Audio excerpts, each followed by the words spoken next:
war now moves to its climactic phase here at Yorktown, Virginia, where Cornwallis, trapped, hopelessly trapped, with the remnant of his very gallant little army, is to stand the siege of a superior force of French and Americans, Continentals, and militia from the Virginia counties.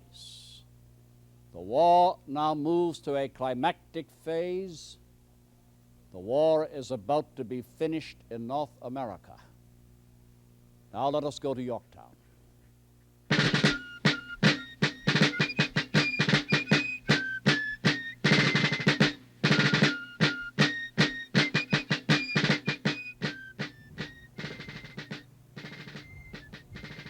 The American and French armies held a clear advantage over the British in numbers.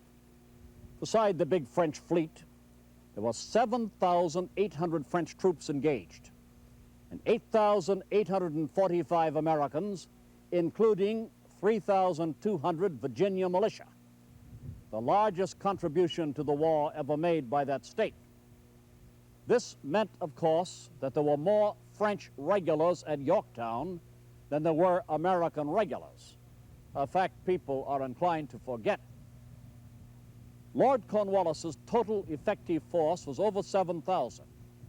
He also could mount 65 guns, but most of these were light field pieces, essential to a marching army in open field fighting, but not very useful for counter-battery fire in a siege.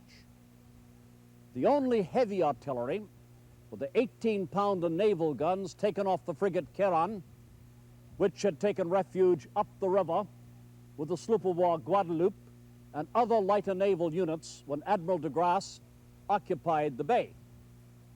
Across the river at Gloucester, Lieutenant Colonel Banastre Tarleton commanded the British defenses with cavalry and mounted infantry, plus some supporting infantry troops. Gloucester would be the escape route to the north if escape were necessary or became possible. The siege began on September 29th, when the Americans moved into camp on the British left and the French on the British right, with the lines extending from Wormley Creek to the York River above Gloucester Point. To the astonishment of both armies, an early morning reconnaissance on September the 30th discovered that Lord Cornwallis had evacuated his outer line of defenses, except for the two advanced redoubts on his left. This move has been strongly criticized by both British and American officers on tactical grounds, but Lord Cornwallis felt that he had excellent reasons for the decision. A message had come through the Allied blockade bringing assurances that Sir Henry Clinton would send a powerful relief force from New York on or about October the 5th. With the comparatively limited forces under his command, Lord Cornwallis believed that he could prolong the siege by contracting his lines until help arrived. He certainly could prevent an Allied turning movement around his left at Wormley Creek. The Americans and French now pushed the siege forward vigorously. The abandoned British works were occupied and ground broken for the Allied works on the evening of September 30th. Across the river at Gloucester, the Duc de Lauzun was given the task of watching and containing Banastre Tarleton, and there the first battle action took place. On the 3rd of October, a strong British foraging party, led out by Lieutenant Colonel Thomas Dundas at daybreak, was returning to Gloucester with wagons and bat horses loaded with Indian corn. About 10 in the morning, the rear guard, composed of dragoons, set an ambush for some American militia horse who were following the column closely. The Americans fell back, and the British wagons with an infantry escort almost had reached the river and safety when a Lieutenant Cameron, who'd been sent with a patrol to the rear, reported that the enemy were advancing in force. A column of dust and some French hussars soon afterwards could be seen.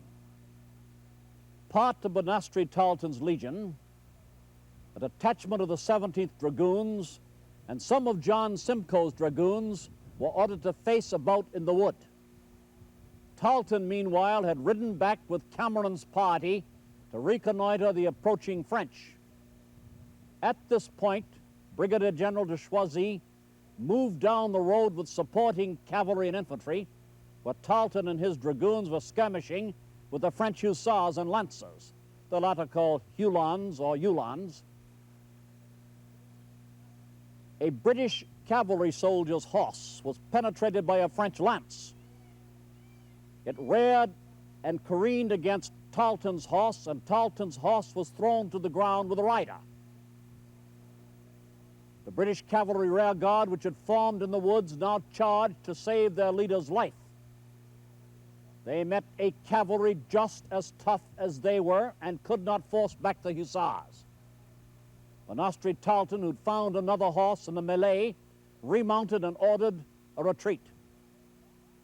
This is the last engagement in the American War for Banastre Tarleton, a somewhat ironic end to a bloody and dashing battle record.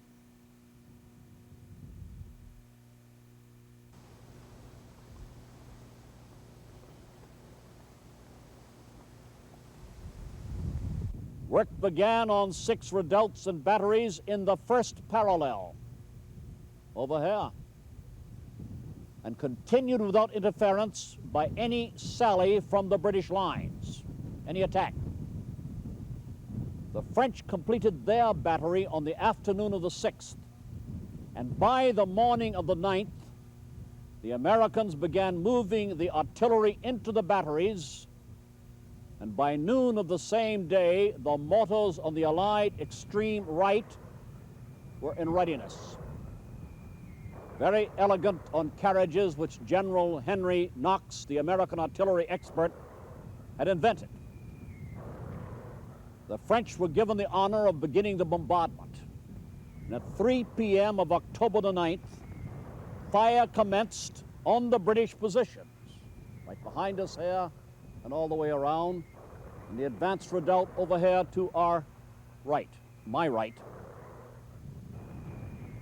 Brigadier General de Choisy, watching Tarleton in Gloucester, discovered a British force on 6 flatboats, which were trying to get across his right, or get around his right flank. With the Marquis de Saint-Simon's gunners from across the river aiding his field guns, the British were forced to return to Gloucester Point. British morale was beginning to falter. Lord Cornwallis still felt, however, that he could hold the town until help came from General Sir Henry Clinton in New York. By the 11th of October, Allied guns continued their increasingly aggressive cannonade on the British lines, while British fire noticeably slackened. Also, the embrasures on Cornwallis's line clearly had received serious damage, as had the parapets. And during that night, the Marquis de Saint-Simon's battery on the Allied left turned its guns on the 2 frigates that seemed to be maneuvering in a suspicious manner, maneuver over here on the river by the British lines. The Guadeloupe, the frigate Guadeloupe, got safely behind the point of land. But Quilon was set on fire and soon was aflame from waterline to truck. The other smaller British naval units tried to warp their way to safety. Several caught fire from the French red-hot shot, and by morning, 4 or 5 more vessels had been lost to the British. You must not forget that the French artillerists were highly professionals. 2 more French batteries of 3 24-pounders each went into action on the 11th.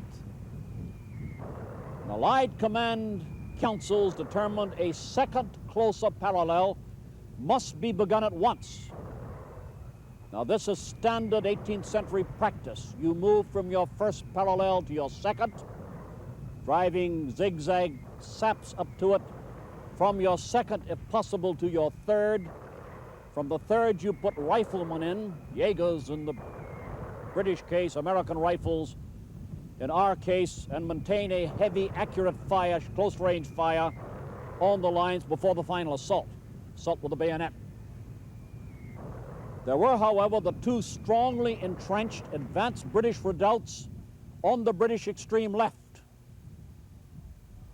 and thus the Allied extreme right, our extreme right over here. If a second parallel were to be completed, these redoubts, this redoubt right here, had to be taken by direct assault. The French and American engineers' answer was to extend a second parallel out from the first parallel on an angle toward the redoubts and build a strong point or epaulement at its end, in line with the advanced British redoubts. This would reduce the assault distance to the first redoubt by about 300 yards. Remember, moving fire as part of an assault, you had single-shot weapons. You fire your musket or rifle once, and then you go in with the bayonet. You don't have an automatic weapon to cover you as you advance. A slight rise of ground also gave some protection to the diggers,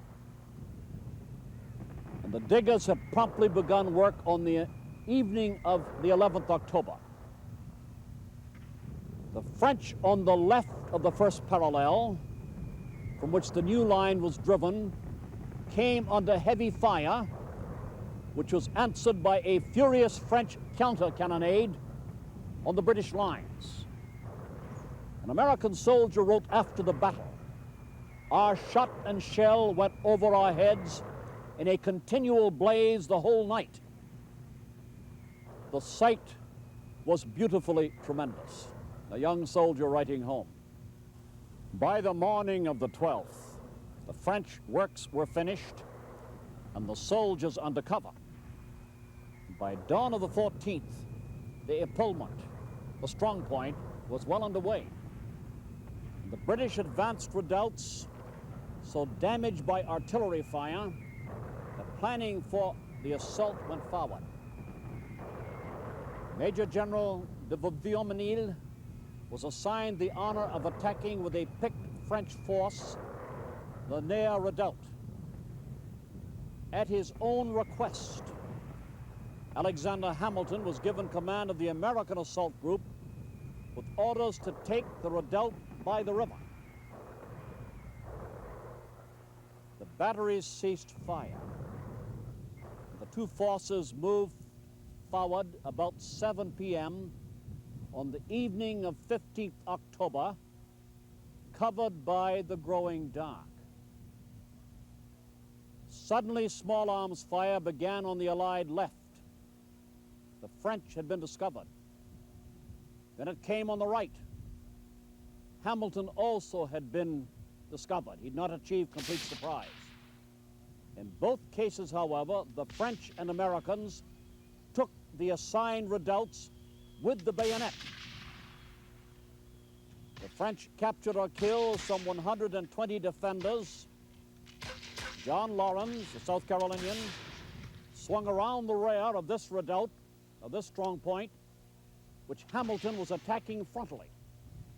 And the garrison of 45 was overwhelmed. In the morning of October the 16th, the New York Brigade marched into the works captured by Hamilton. Drums beating and flags flying where we're standing right now. The British answered this display with a dangerous artillery fire, but no matter. The Allies now were in rifle range, accurate rifle range of the British lines. And marksmen on both sides maintained a constant galling fire. The artillerists soon emplaced 2 howitzers in each of the captured works, which placed the British garrison under a close-range dropping shell fire. Also, the working parties digging in the light sandy soil pushed the American line to the river, incorporating the 2 captured redoubts in a second parallel only 300 yards from the British lines of the Hare. Lord Cornwallis and his army now were walled in on 3 sides. Only the river offered an avenue of escape. 4 a.m. of the 16th, morning of the 16th, a picked force of 350 British assault troops broke into the trench where the workers had been withdrawn from 2 uncompleted batteries to dig somewhere else along the line. The raiders surprised a small detachment of the French Agenois regiment, which they found asleep, and pushed to the French sap through the detachment, the sap that led to the first parallel, where they found an American battery which challenged them. "Push on, my brave boys," the British leader shouted, "and skin the bastards." The Continental happened to be near at hand with a covering party of French. He attacked with a bayonet, and the British retreated, leaving 17 Allied casualties behind and 6 artillery pieces spiked with bayonet points. The raiders lost 5 men captured and had 7 casualties, but the guns were only partially damaged and back in service within a few hours. As Lord Cornwallis was to report to Sir Henry Clinton after this redoubtable but unavailing adventure, the Allied forces were in position where the defenders on the whole front under attack could not show a single gun, while the British shells were nearly expended.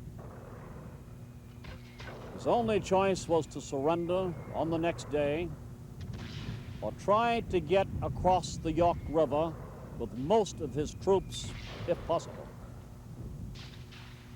Lord Cornwallis hoped to pass his infantry across to Gloucester during the night, abandon his baggage at Yorktown, and leave a detachment to surrender the town. These arrangements having been made in complete secrecy, the light infantry, most of the guards, and part of the 23rd Regiment landed successfully at Gloucester. At this very critical time for the British, a violent storm of wind and rain came up and drove some of the loaded boats down the river. It was unhappily clear that the passage on that crucial night for the British was impossible. At daybreak, the Allied batteries had opened with more than 100 guns in position for a ceaseless bombardment, tearing this enemy earthworks apart. The British replied with a few small mortar shells which did very little damage. As Lord Cornwallis later reported to Sir Henry Clinton, his artillery could not fire a single gun, and only 1 8-inch and about 102 Cohorn small mortar shells remained. He therefore finally determined that he must capitulate. Between 9 and 10 o'clock on the morning of the 17th,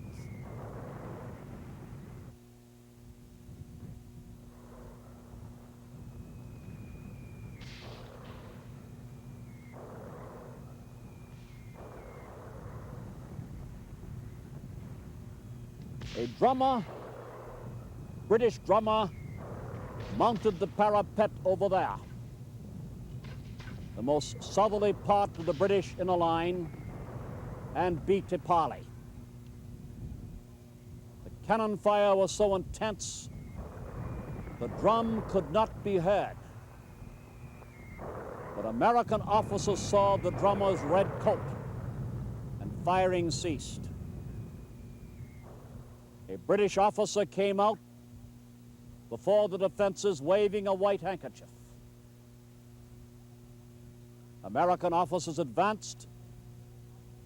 The British officer's eyes were bandaged, and he was led through the American lines and brought to George Washington. The American general broke the seal of the letter. The moment he had waited and fought for so long finally had come. It was a message from Cornwallis asking for a cessation of hostilities for 24 hours, while terms of surrender for Yorktown and Gloucester could be discussed and settled.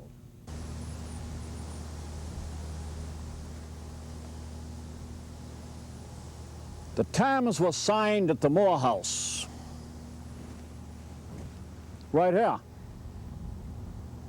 It's still standing about a half-mile behind the American first parallel. They were honorable but severe. Military and naval personnel were to be surrendered as prisoners of war. The Navy would become French prisoners, the Army American prisoners. Officers could keep their sidearms and personal possessions. They also would be permitted to go on parole to Europe or any American area in British possession. A fast sloop of war even was provided to carry Lord Cornwallis's dispatches to New York.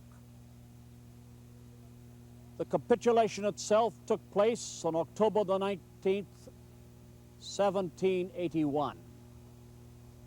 13 days after the first parallel was opened.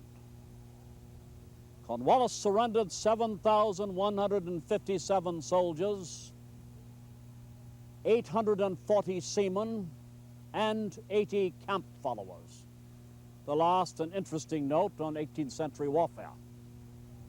There were 2,000 sick in his hospitals. The people of the neighborhood had been invited to watch the ceremony. Rochambeau's French troops, smart in their white uniforms, lined one side of the road on which the British were to march.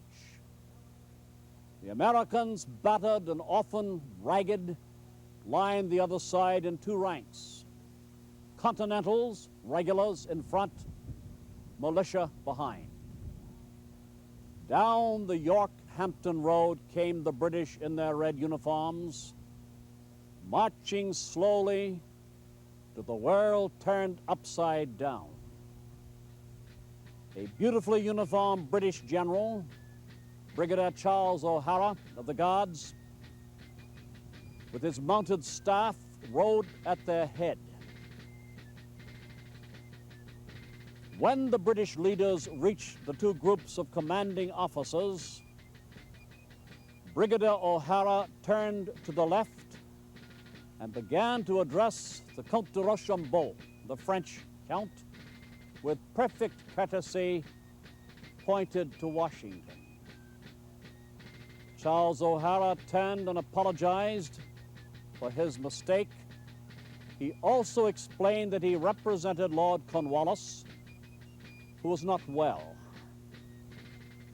George Washington gravely requested that he consult his deputy, General Benjamin Lincoln, who had surrendered an army to the British at Charleston in 1780. The world turned upside down. Benjamin Lincoln explained to O'Hara that the French hussars had formed a circle around a nearby open field, and there the British would enter one regiment at a time, lay down their arms, and march back between the French and American lines. The British and German flags were cased and carried sadly by the proudly floating American and French battle standards. The music was what Washington had demanded, English or German. In return for the British demand that the surrender of Charleston that the drums of the rebels should beat a British march. The bitter task soon was over. The Allies could rejoice together over a victory where losses had been comparatively light for the French and Americans. 72 killed and 190 wounded, and correspondingly heavy for the British, 156 killed and 326 wounded. It also was to be the deciding battle of the war. In spite of the amenities of a graceful period in history, Yorktown was lost, and the British cause in America lost with it.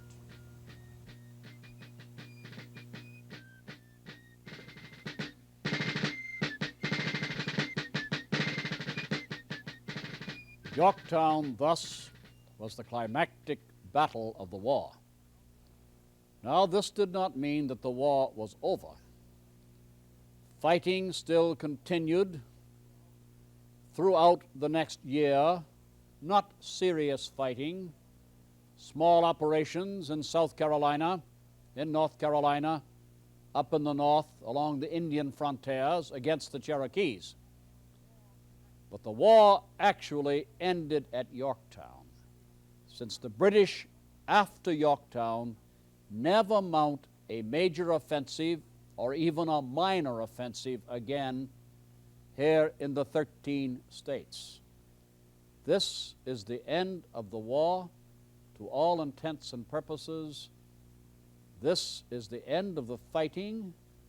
This is the establishment of American independence. The victory at Yorktown, thus, is the key victory of the war, where we and our French allies besiege the little town, capture the town, and Cornwallis surrenders the British army to George Washington.